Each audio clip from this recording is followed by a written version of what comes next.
Hello, everybody, and thank you for tuning in to the Liberty Report. With me today is Daniel McAdams, our co-host. Good to see you, Daniel. How are you this morning, Dr. Paul? Doing very well, ready and raring to go in our new week here and try to look for some good news. Of course, we find bad news is a little bit easier. But, it's easier to find. The big news, it seems like, over the weekend was this idea that they found out somebody was spying on the Trump campaign. What a shock. Well, the big shock was it wasn't the Russians. it was our CIA and our FBI. They had a plant in there. And the big argument now isn't over what to do about it. The argument is, should we know this? And, our friend Paul Krugman was very annoyed because there were some people that wanted to reveal who it was, and they did. Steven Halper, we found out who it was. And Paul Krugman says, that's treasonous. That is just terrible that we know about this because that endangers us. What it does is it endangers secret government that they know about it. But this has a lot of ramifications. But to me, one is the CIA. He's CIA, FBI type guy, and on still on the payroll. But the CIA has been involved in elections before, and we talk about it all the time. And the most extensive study was done, after the year 2000, and there's the estimate there was approximately. Matter of fact, there was detail about it. We were involved in 80 foreign elections by our CIA from the end of World War II until the year 2000. And if you add up the probability, nobody has actually documented them. There has to be nearly 100 times that we have been involved. And just think of the hysteria of the non-event of the Russians running our elections. It was all based on lies and innuendos, and there was more collusion with the Democrats and the Russians and all this. But there was all these accusations, of collusion. Now we find out that there was somebody in the Trump campaign that was telling Clinton, because the establishment, the deep state, was obviously rooting for Clinton. But wouldn't you think that with this declaration of what was going on, it would make Trump ecstatic? During the campaign, he was even critical, of how the deep state controlled the FBI and the CIA, and he was getting the heat for criticizing our intelligence agency. And all of a sudden, he has the evidence. You'd think he'd be, wow, this is it. Look at what they've done to me. I don't think it's happened yet. Do you think he's going to get annoyed finally about what was going on and say, hey, this is outrageous? Well, if anything, he's empowered the deep state by putting Gina Haspel in there, a denizen of the deep state.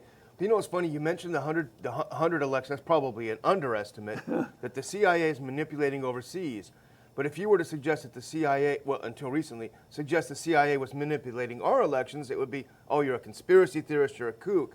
But now the people who don't believe that we were, I think, are very naive. It's now obvious the CIA was involved in picking who should be our next president. Very deeply involved. Well, the news that I read here was fascinating to find out that not only this is not the first time, and somebody revealed that you could have looked up Wikipedia and found out that Steven Halper was involved in 1980, where the Republicans were spying on Carter, put somebody in there and feeding back the information to the Reagan campaign.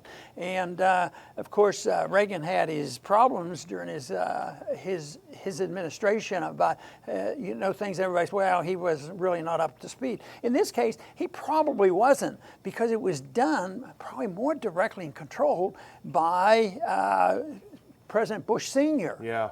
He just had, at that time, he was just finishing up in the CIA, dropped out of the CIA, became vice presidential candidate, and boy, they were determined to get him vice president. So that was the same person. Yeah. And you'd think that somebody would have recognized that he's already, involved, and they'd be more cautious about it. So they hire him on as an advisor. He was on the inside of the Trump campaign.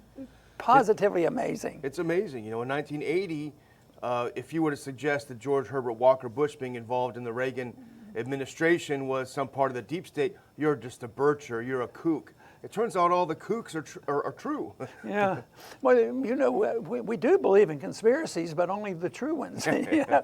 And it looks like if you wait a while, you'll find out that they are true. It's some of these, you know, this conspiracy with Russia being involved with Trump, that conspiracy fed to us by the deep state turned out to be not the truth. The truth was the people who were feeding that information. You know, the Clinton campaign were the ones that were conspiring with a lot of money too. We know about how much the Clinton Foundation got. Yeah. So it was very, very much involved. A lot of corruptions, and that's why I go back so much to somebody that I knew who was involved in picking people to be in the CIA. That his belief was we should never have a CIA. The CIA cannot be part of a true republic, and we should not have one. It's secret government. You can't control it. We know nothing about the finances of it. We don't know how many businesses they're involved in. You know, it sort of reminds you of a mafia-type organization, Yeah. And they're very much involved. But you can't monitor. You can't even cut the funds off them. Most people, we can't find out exactly how much is spent. It's a black budget, and just because they say, well, the CIA gets umpteen $1 billion, and they do. There's a number you can dig up. I think we were spending $40 billion before 9/11, and they jacked it up to $80 billion. And but there's a lot more because a lot of money is filtered through the DOD and the State Department. Everybody else, it's all on spying. Everybody's paranoid. I think they live in paranoia, you know, because everybody thinks that how they got into power. You know, there's coups, the old-fashioned coup, and then there's this type of a coup. But this, in a way, is a coup. But to me, also, which is, you know, a little bit disappointing, that I would have expected a little bit better response from the president. Yeah. Because it helps them, Yeah. you know, and we want to try to figure this out and try to find the truth. But why would he turn around and on the very day that it's announced on what's going on, he's ecstatically welcoming his new CIA director, the Queen of Torture. The Queen of Torture. You know, and I listened to his speech when he was getting ready to swear her in, and it was like she was the most ecstatic, wonderful person in the world history. The words were just so flowering. And here she's been involved in torture, and the evidence is pretty strong that she knew exactly what was going on. And she's been part of the machine for decades as well. But you know, as you point out, what this exposes is that the fact that the entire Russia collusion was a massive hoax perpetrated by the deep state to try to prevent Trump from being elected. But the other thing is the millions of dollars now of our tax dollars being spent, given to the Atlantic Council, giving to Hamilton 68, all these NGOs exposing Russia influence. It's going to keep flowing, even though the whole reason, just like the Mueller thing, it's a complete hoax. But I think, you know, Justin Raimondo at antiwar.com has a good column this morning, and if I could summarize what he wrote, I would just say that UK spooks colluded with Obama leftovers and the deep state to get Hillary elected, and then when she was not successful, they colluded to overthrow the Trump presidency. It's like, are we a banana republic? You know, I mean. Yeah, it does seem very strange, but I'm still a bit shocked that Trump doesn't say boo about it. Yeah. You know, here's something that would really help him. He's right on it, and you wonder why it is, where his real beliefs are, where his beliefs closer to when he was condemning the intelligence agencies, you know, and people would look at that and say, hey, look, this is good because we don't trust them anyway. And then we have proof that they do it. And so he promotes the individual is probably one of the worst people ever to run it. And your point about her experience, that's exactly the reason you don't want somebody in there, is they know how to find exactly what to do and where all the bad people exist. And where the bodies are buried. Yeah. But this collusion, I mean, it's astonishing. Michael Morell, he was the former acting CIA director under Obama. He said, Putin has recruited Trump as an unwitting agent of Russia. He's perpetrating this hoax. He knows it. Former Bush CIA and NSA Director Michael Hayden. Donald Trump really does sound a lot like Vladimir Putin. This is the CIA perpetrating a coup against American democracy. I think this makes, maybe I'm over-exaggerating, to me this makes Watergate look like a picnic. You would think so, but I think it's the power of the deep state is working very hard. I think there's been a setback for the deep state, but they're still in charge. The coup is still ongoing, but you'd think it would have totally destroyed them, especially the failure, in the campaign, that it didn't work, that Clinton didn't win. Everything was based on Clinton winning and then having no investigations and no problems. So that's been a major setback.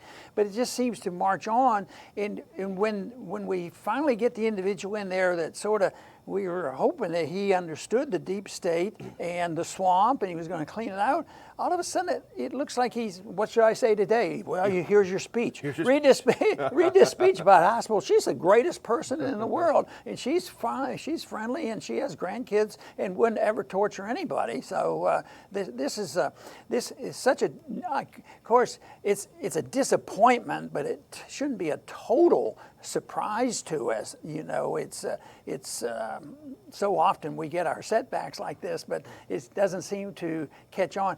Most of the time, the fighting will remain, in spite of this information, the fighting will be Republicans against Democrats. Yeah. And yet, we know that it has nothing to do with it. You have the CIA, they were helping a Democrat. This whole mess started because the deep state was helping the Democrat, and now all of a sudden, because I think it is very bipartisan, the deep state. It's who takes the orders and what they do. But the question that comes up, and some of our viewers write in and say, well, sort of making an excuse. He's under a lot of threat. If he doesn't behave, what's going to happen?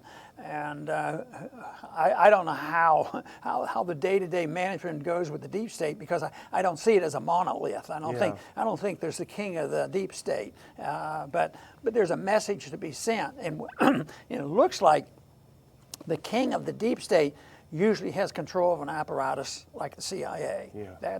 That is the one that is the hardest to evaluate and figure it out. That's why this should be good news in exposing how crass they are and how bad they are. But unfortunately, it'll probably go by, and who knows what the next episode will be. In a week from now, they won't be talking about this. All through the Trump campaign, you rightly pointed out, you rightly emphasized your concerns that he sounds authoritarian. He's an authoritarian personality. And you said that over and over, and you're absolutely right. But I think the big surprise is now how weak he is. This, as you say, this dropped into his lap. This is what happened to your campaign. This is what is happening to your presidency. If you were sincere about your foreign policy when you were campaigning, this is why you've not been able to pursue it. It's all a hoax. Here's a gift. Do something with it. I don't know what to do. Give me a speech. I got to say something nice. It's amazing. But I think he's an authoritarian, especially as we look back in his speeches, because people want a strong leader. Yeah. I think that's the case.